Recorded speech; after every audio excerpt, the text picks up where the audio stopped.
Se o diálogo refere-se a uma conversa entre dois ou mais personagens, o monólogo pode ser compreendido como um discurso. No teatro temos inúmeros exemplos de monólogos. Já os diálogos estão presentes na literatura e no cinema. Na rinha de hoje, monólogo ou diálogo, o que você prefere? Eu sou Janderson Lacerda. E eu sou o Rodrigo do Patrocínio. A partir de agora, você está no Rinha Sem Galo.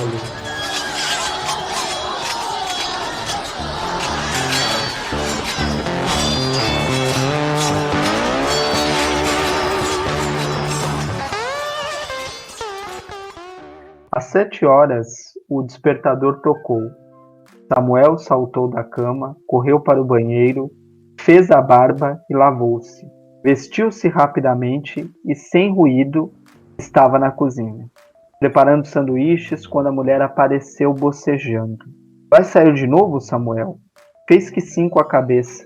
Embora jovem, tinha a fronte calva, mas as sobrancelhas eram espessas. A barba, embora recém-feita, deixava ainda no rosto uma sombra azulada. O conjunto era uma máscara escura. Todos os domingos tu sais cedo, observou a mulher com azedume na voz. Temos muito trabalho no escritório, disse o marido secamente. Ela olhou os sanduíches. Por que não vens almoçar? Já te disse. Muito trabalho. Não há tempo. Leva um lanche. A mulher coçava a axila esquerda. Antes que voltasse a carga, Samuel pegou o chapéu. Volto à noite. As ruas ainda estavam úmidas de cerração. Samuel tirou o carro da garagem e guiava vagarosamente ao longo dos cais, olhando os guindastes e as barcaças. Eu me permiti ler um fragmento aqui desse maravilhoso conto Pausa, que foi escrito pelo Moacir Sciliar, porque aqui há um ótimo exemplo de diálogo. Eu sou apaixonado por diálogos. Acho que o diálogo é um vício latino-americano. Nós aqui no Brasil, especialmente, gostamos muito de dialogar. E mesmo no caso desse conto aqui, Pausa, você pode observar que o Samuel, o protagonista do conto, ele não está muito disposto a conversar. Ele quer sair de casa em pleno domingo, alega que vai para o trabalho, que tem muita coisa para fazer e que por isso ele não pode ficar em casa com a mulher, né, com a esposa. E ela insiste em dialogar, mas ele quer manter aquele silêncio quase que sepulcral das manhãs de domingo. E mesmo indisposto, ele dialoga com ela. Ainda que ele seja em alguns momentos monossilábico, né? Ele consegue manter um diálogo, né? Mesmo que contra a vontade própria, né? Então o diálogo é algo corriqueiro para nós brasileiros, né? E para nós latinos, né? Nós latinos americanos, né? Nós gostamos de diálogo, né? Então essa também é a minha preferência. O diálogo, ele é algo muito marcante, tanto na literatura quanto no cinema. O teatro abre uma perspectiva maior para o monólogo, também para os diálogos, né? Não dá para negar, evidentemente, isso, mas há mais espaço no teatro para os monólogos, né? Agora, o diálogo está muito presente na literatura, está muito presente no cinema e está muito presente na nossa sociedade. Nós gostamos de dialogar, eu insisto em dizer isso. E mesmo quando parece até contraditório, mas o silêncio é motivo de diálogo na nossa sociedade. Porque quando você não quer falar, alguém quer saber por que você não quer falar. E alguém, então, insiste em dialogar, que é exatamente o que acontece aqui nesse conto, a Pausa, do Moacir Sciliar. O protagonista, o Samuel, não queria dialogar, mas ele foi induzido pela mulher quase que interrogado, né? É quase um interrogatório isso aqui, mas esse interrogatório ele funciona para que o diálogo seja estabelecido entre ambos, né? Tem nada mais divertido, mais prazeroso do que dialogar. Eu vou até mencionar aqui, eu gosto tanto de diálogo que eu vou mencionar um autor que particularmente não aprecio muito, que é o Rubem Alves. Rubem Alves tinha uma ideia de que o companheirismo na relação entre um casal é fundamental, porque ele dizia que ao final da vida o que sobraria era apenas o diálogo, e que o diálogo, na concepção dele, é como um ping-pong, não tênis de mesa. Tênis de mesa busca um vencedor, alguém que precisa ganhar o jogo ali. O ping-pong não, é apenas uma troca de bolinhas, né?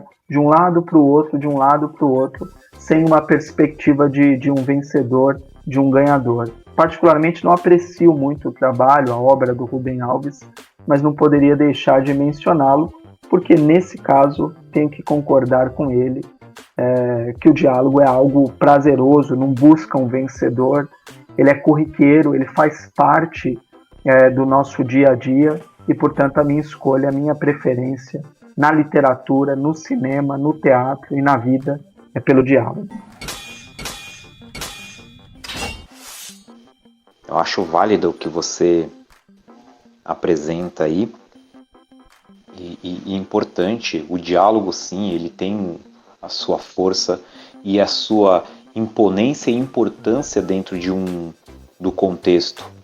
Gostei bastante da tua colocação, a tua apresentação e o diálogo ele é essencial na constituição do diálogo, do entendimento, da comunicação entre duas pessoas ou mais. Isso é importantíssimo. Você, lógico, né, apelou aí usando o tão consagrado Moacir Silar, e que, né, sem dúvida, é um texto belíssimo e eu não discordo nesse aspecto. A minha opção mesmo é pelo monólogo. Eu vou optar pelo monólogo porque o monólogo tem muito mais a ver comigo, muito mais a ver com a minha formação, não oficial, vamos assim dizer, né, mas a minha formação inicial, desde a minha adolescência, eu envolvido com teatro, então isso me trouxe o contato com o monólogo, que é importantíssimo, até porque na própria construção da personagem, ela não se faz com o diálogo, né? Os estudos, as pesquisas, nós fazemos, ela é muito mais introspectiva, eu preciso mergulhar no interior da personagem para poder buscar e arrancar todas as nuances que essa personagem tem. Eu quero ler um texto aqui, ou pelo menos um trecho de um aqui muito bacana. Eu encontrei selecionei dois aqui, mas um interessantíssimo. Há momentos na vida em que sentimos tanto a falta de alguém que o que mais queremos é tirar esta pessoa de nossos sonhos e abraçá-la. Sonhe com aquilo que você quiser, seja o que você quer ser, porque você possui apenas uma vida e nela só se tem uma chance de fazer aquilo que se quer. Tenha felicidade bastante para fazê-la doce, dificuldades para fazê-la forte, tristeza para fazê-la humana e esperança suficiente para fazê-la feliz. Eu não vou terminar de ler porque eu gostaria que você, caro Rinheiro, fosse atrás desse texto. É um monólogo que expressa um sentimento extremamente profundo que, quando a autora, e eu já vou falar quem é a autora, ela aponta que você sente tanta falta de alguém que você quer tirar essa pessoa dos sonhos e abraçar essas pessoas. Por isso que eu falo que o monólogo, eu gosto do monólogo por causa da introspecção. A introspecção é o diálogo consigo mesmo. Ô Rodrigo, então você está entrando em contradição, porque você diz que prefere o monólogo, mas a pessoa ela tá tendo um diálogo consigo mesmo. Ou é diálogo ou é monólogo? É um monólogo, mas é uma conversa que ela está expondo o que está dentro dela sem necessariamente estar conversando com alguém. Ela está expondo, apresentando o seu ponto de vista, contando a sua história, falando, colocando para fora tudo o que está dentro. Já num diálogo, muitas vezes há uma dissimulação. Num diálogo, muitas vezes há uma tentativa de maquiar, esconder a verdade, como acontece, por exemplo, nesse texto que você apresentou da pausa. Ele não fala o que ele realmente sente, o que ele realmente pensa, ele ali dissimula do início ao fim. E aí você sabe de algumas informações por causa de um narrador que está ali não envolvido, mas ele está nos passando através dos fatos, das transições de cenas, o que se passa. Já no monólogo, a pessoa ela é íntegra, ou seja, ela é integralmente inteira, ela se entrega no palco ou onde ela estiver, seja no teatro, no cinema, né? Isso é fortíssimo, fortíssimo. Por isso eu gosto de monólogo. Eu tinha certeza que você que optar por monólogo. Eu sei que você prefere os monólogos, até porque você é ator, né? Então, bom, não esperaria outra escolha da sua parte. Não que um ator não possa preferir também diálogos, né? Mas a gente sabe da tradição dos monólogos, né? Dentro de uma perspectiva do teatro e tudo mais, né? Então, mas contudo eu respeito a sua escolha, né? Evidentemente, acho profundo a questão do monólogo, a forma como você colocou, bastante profunda, mas tem uma coisa que me incomoda no monólogo e que me faz preferir o diálogo, né? Eu não gosto da onisciência, sabe? Eu acho que o divertido da vida é essa sensação que a gente tem de não saber se as coisas vão dar certo. E não é nem essa, acho que não é nem isso, não é nem se vai dar certo ou não. É a questão do inédito, do inesperado. A vida é isso, né? A vida é isso. Ah, mas aí você fala do Samuel, o personagem da pausa aqui do conto, né? Pausa do Moacir Sciliar. Ah, ele tá dissimulando, ele não tá falando a verdade e tal. Bem-vindo à realidade, né?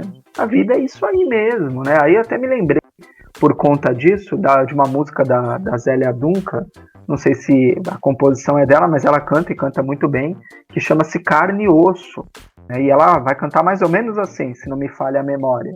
A alegria do pecado às vezes toma conta de mim e é tão bom não ser divina. Pode achar que essa música é profana e tudo mais, mas na verdade ela está falando da condição humana que ela possui, né? E que é uma condição dada a todos nós. O diálogo, ele naturaliza isso, as imperfeições, porque de fato o Samuel, no caso do conto A Pausa, do Moacir Sciliar, que eu li no começo aqui da Rinha, ele está sendo dissimulado mesmo. Tô querendo aqui acabar com a sua leitura não, Rinheiro, tá?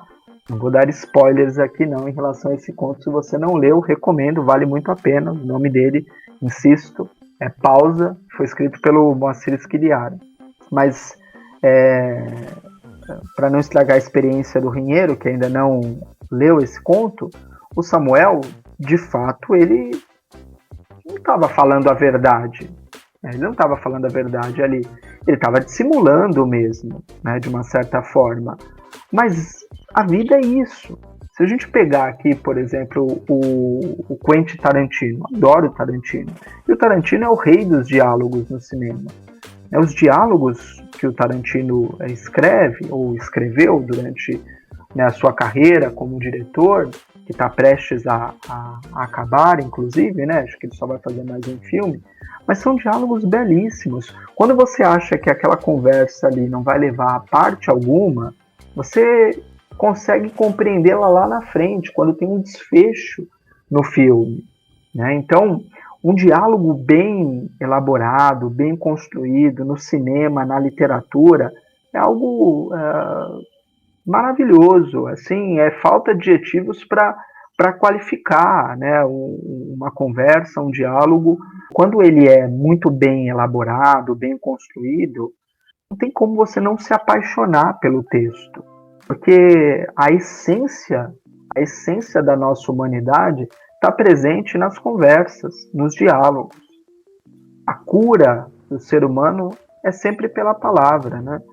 E aí eu estou evocando aqui um princípio freudiano, eu sei, extrapolando não só o nosso espaço de tempo, mas o nosso limite de conhecimento, se é que nós temos algum conhecimento, porque aqui são apenas preferências, né? A gente não está se colocando no papel de especialista em nada, mas para um apreciador de literatura, né, como é o meu caso, do cinema também, o diálogo é fundamental. Não acontece nada sem uma belíssima narrativa que vai passar pela conversa, pelo diálogo propriamente dito entre as personagens. Eu não discordo de você em nenhum ponto, nenhum aspecto. E eu não quero colocar aqui o monólogo acima de qualquer discurso, de qualquer diálogo. O monólogo, ele por si só, ele tem a sua profundidade e ele é complexo no seu sentido porque ele vai investigando o âmago de cada uma das personagens, da pessoa, de quem mesmo fala, né? E quem está do outro lado, que é o interlocutor, ele diretamente está envolvido naquilo ou nesse processo e ele vai construindo o entendimento ou o desenrolar da história através daquilo que é dito naquele momento. E eu confesso que não é fácil e não é para qualquer um. Eu não estou desmerecendo aqui o conto Pausa quando eu digo que ele é dissimulado. Eu acredito que não há necessidade dessa dissimulação. Não estou dizendo para o Pausa, mas para a vida. Mas nesse conto Pausa, ele é extremamente bem construído, de uma forma intrigante, que te instiga a tentar buscar entender. Eu acredito, eu até gostaria de fazer uma proposta, né, de escrever um monólogo e o próprio personagem deste conto que fosse quem atuasse. E aí nós saberíamos quem realmente é este homem. Veio essa ideia que é maluca. O monólogo ele é maluco, né? Porque ele é muito reflexivo. Ele é reflexivo, ele é direto e ao mesmo tempo introspectivo, trazendo para o público, trazendo para o interlocutor, quem está ouvindo, quem está vendo, as nuances do caráter humano. Isso é muito, isso que me chama a atenção dentro de um monólogo, isso que me faz entender o monólogo. Eu citei o trecho que eu havia comentado, é um trecho assim de um monólogo, de um trecho, né, na verdade, de um texto pequeno de Clarice Lispector, que vai falar um pouquinho sobre isso, né, sobre essa tentativa aí de abraçar a pessoa que ali dentro dela mesma está. Muito forte. Agora, pegando um texto de um teatro, de uma peça de teatro, deixa eu ver se eu lembro o nome, Os Martírios de Jorge Rosinha. Ou ele também é conhecido como O Sol Feriu a Terra e a Chaga se Alastrou. né? Esse é um texto, Os Martírios de Jorge Rosinha, o autor, se eu não me engano, é de Vital Santos. Tem ali diálogos construídos de uma forma assim muito, muito forte. Mas há momentos ali de um monólogo extremamente revelador, que traz a essência de tudo aquilo que é a problemática dentro do sertão, dentro da vivência, ainda que seja um mundo místico, mágico, pelo menos esta peça, traz assim uma força muito grande nesse texto. O monólogo para mim é marcante, é forte, é profundo, é revelador, é sincero.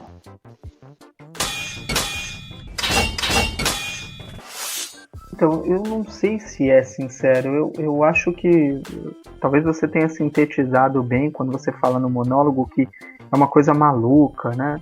Eu acho que o monólogo está muito mais próximo da loucura do que da sinceridade, embora alguns defendam a perspectiva de que os loucos são sinceros, né? Eu não sei, tenho dúvidas em relação a isso. Agora, eu acho que quando você fala, por exemplo, que o monólogo é uma coisa maluca, caracteriza melhor, porque não necessariamente as pessoas são sinceras consigo mesmo. É o que garante. Ou vamos pensar aqui, não que seja, né, a ação de um monólogo, né, a uma terapia, uma análise, né? Evidentemente que não pode ser caracterizada como um monólogo, porque você tem uma pessoa que fala mais, que é o paciente, né, ou pelo menos se espera que ele fale mais, mas há a intervenção do profissional também, ali, né, do terapeuta e tudo mais, do analista. Mas, ainda que a gente possa concentrar, né, que possa dizer que quase não há diálogo, né, durante o processo, isso não significa que o paciente ele vai falar a verdade. Não significa que ele vai falar a verdade ali. Mas você pode dizer, mas não é um monólogo, porque ele está falando para alguém, né? Mas eu também não caracterizaria como um diálogo. Também não caracterizaria como um diálogo. Aquela série Sessão de Terapia, por exemplo, que tinha o Selton Mello como diretor, né? Ela é bastante interessante nesse aspecto, né? Porque você observa a marca ali do diálogo e que normalmente ela não é estabelecida durante o processo de sessão, porque quase que não há relação entre o analista e o paciente, no sentido de diálogo, de conversa, né? Então eu não sei se eu estou dizendo tudo isso para chegar de novo no ponto de que eu não sei se uma pessoa que não sei se as pessoas são sinceras consigo mesmo o tempo todo. Então, não diria que o monólogo é mais sincero. Eu discordo nesse sentido. Agora, eu acho que o monólogo é mais complexo. Embora escrever um diálogo seja algo muito difícil, ainda mais aqui no Brasil, porque a gente gosta na literatura daquele diálogo bang bang, né? Então, eu falo, você responde, eu falo, você responde, eu falo, você responde. A gente gosta desse estilo, né, de narrativa. Eu digo a gente porque a maioria das pessoas que leem literatura brasileira esperam isso, né? E é uma coisa também que é uma falha que a gente vê no nosso cinema aqui, porque não é incomum você ter aqueles buracos ali, então os personagens estão dialogando, de repente vem um silêncio do nada e esse silêncio some também, enfim. É uma coisa que parece ser um tanto mal construída em alguns casos, né?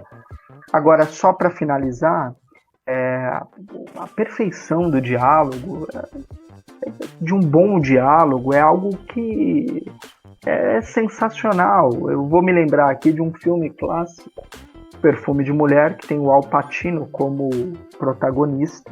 O Al Pacino faz um veterano de guerra nesse filme, e ele é cego, e aí ele chega em um restaurante e ele está conversando com um rapaz que o acompanha e tudo mais, né? E ele fala pro rapaz que ele tem que conquistar uma mulher muito bonita, que está ali também, né? E o cara é meio tímido, né? Que tá ali com o personagem do Al Pacino e tudo mais. E aí ele se aproxima da mulher e pede, né, gentilmente para que ela conceda a ele a oportunidade de dançar com ela. Mas antes disso, ele pede para o rapaz as coordenadas do lugar. Então, para o rapaz explicar para ele o que tem ali no ambiente, porque como ele é cego, ele evidentemente precisa dessas coordenadas. E ele se aproxima então da mulher e ele inicia um diálogo curto, mas sensacional. Ele fala a marca de um sabonete e pergunta se ela o utilizou aquele dia. E aí ele a convida então para dançar, como eu havia falado. E aí tem uma cena belíssima de tango, né, eles dançando ali um tango, que é uma cena de fato belíssima, Perfume de Mulher. Se você não assistiu, super recomendo. Mas é um diálogo curto. Ao mesmo tempo, alguém pode pensar, esse diálogo não vai levar a parte alguma, mas ele é saboroso, ele é prazeroso. E essa cena, na minha concepção, é a melhor cena do filme, não só pelo tango, mas por conta desse diálogo que antecede a dança. O diálogo, de fato, é algo que marca qualquer leitor, qualquer cinéfilo. O diálogo é tudo em uma história. Não vou anular o diálogo ele é essencial para a construção, para o entendimento. Há uma necessidade do diálogo. A citação que você fez aqui é perfeita. O filme ele é excelente. O diálogo nesse filme é importantíssimo para a construção de sentido e desenvolvimento da cena. Ele precisa dialogar, mas ali ele tem uma intenção, na verdade, né? E a intenção ela vai se completar neste diálogo. Mesmo assim, eu acho a importância do monólogo essencial na construção também das pessoas, até porque não é só de diálogo que se vive, mas o monólogo também é importante por causa do que eu já citei, que é a introspecção. E eu acho que não dá para ser totalmente dissimulado dentro de um monólogo, até porque você expõe, e é no muito falar que a gente conhece, no muito, né, nesse diálogo você expor, as pessoas conseguem dizer quem elas são. Mas e para você aí, caro Rinheiro? Monólogo ou diálogo? Não vamos usar esse diálogo aqui para tentar convencê-lo ou persuadi-lo das nossas escolhas aqui que são individuais. Mas por favor, não deixe o Rodrigo aí em um monólogo. Participe aqui do Rinha Sem Galo, dialogue conosco, coloque aí os seus comentários, deixe a sua opinião e não fuja da rinha.